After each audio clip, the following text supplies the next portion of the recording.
And then, well, finally I got a lot of blood. My body got weak, my soul, you know, doesn't have place to go. But still, I had a bigger question. And question seems like ripening continuously. And at the time, I could always see the very clear moon, like in the very mild, bitter, cold winter sky. Yeah. And the question was bigger than whole universe. And it included from the dust to the everything. Yeah.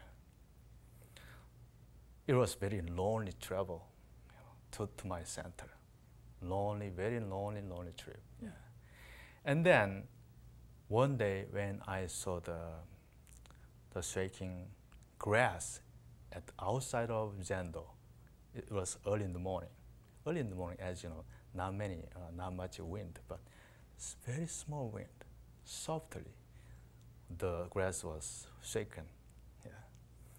At the time, the question that I brought to my inside turned inside out with this whole universe. And naturally, I swallowed this whole universe from my center. What was the question? The question was at the time, where is the thought of life and death is coming from? Where does the thought of life and death come from? Yeah. It's amazing how in Zen practice, some experience can boil down into a very poignant, poetic image. Now, we're almost ready to end our conversation here, but I'd like to turn to your students again and ask, Chuck, how has Zen impacted you in daily life?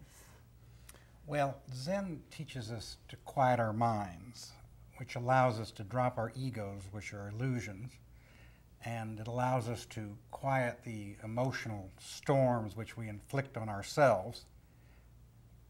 Teaches us how to silence the mind chatter. And when you're not living in a world of self-induced chaos, there's a lot less stress. You can focus clearly on what really needs to be done. You can focus on right action, and you can focus on how you should really be relating to other people. And your relations then become warmer, more loving, and more generous. And Louis, how do you apply your practice of Zen to family life? Well, I'm very fortunate with a loving family and people who have different religious interests, but people have actually my mom and my sister and brother-in-law and some other members of my family have met Sunim and that sort of thing. So just on a personal note, I have some integration of family and practice and that sort of thing, because one of the things that's really cool about Zen is there is no belief system. You can be who you are and practice Zen. It doesn't matter what your religious interests are at all, because it just keeps asking, where are things coming, where are things going, is coming and going same and different. And that just naturally, no matter who you worship with or how you worship, it naturally brings you into your center and into deeper integration with the truth. Wonderful. Now, Master Sunim, do you think Zen has any application to global problems like terrorism or destruction of the environment? Is there anything that you could say to help us understand the contribution Zen could make? Of course. Through the human history, everything was upgraded, kind of cultures, religions, politics, social affairs, but somehow we think of ourselves, we lost the point that what did all sages wanted to tell us? Yeah. That point is the freedom from the life and death. If we don't have that point, whatever we are creating so many affairs, still it is like a delusive, dualistic situation, delusive affairs. So I can strongly ask people, whatever we do, we should focus on their point first. Then everybody is saying that Allah is in us, Buddha is in us, God is in us. Yeah, but if we really know that, we should respect each other. Right. Yeah. That is the way to save all beings from the suffering and save this small planet from the critical situations. Right. Now, why did you come to America to teach Zen? Well, I can say like that. Someone is still sitting on the top of the mountain. Someone is still sitting on the top of the mountain. Can you please clarify that a little bit?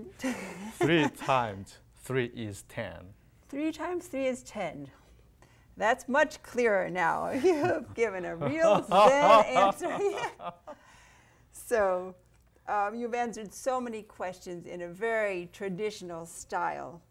There was a Japanese master named Hakuin who compiled 1,700 of these kinds of questions in 17th century. And some of them you may have heard, of course, you may teach, like, what is the sound of one hand clapping? What did your face look like before your mother was born? And things like that. And I just think, could Hakuin have ever imagined that so many years later, such a faraway place as America, there would be students thinking about words like 3 times 3 equals 10. So I thank you very much for all your wonderful Zen Dharma teachings today. Thank you. And thanks to Mr. Chuck Mills and Mr. Louis Dabney for their great insight on how Zen is practiced in America. And that ends our program today in Zen Dharma Exchange. And I hope that everyone has enjoyed this session as much as I have. And thank you for tuning in. Thank you. Thank you. Thank you.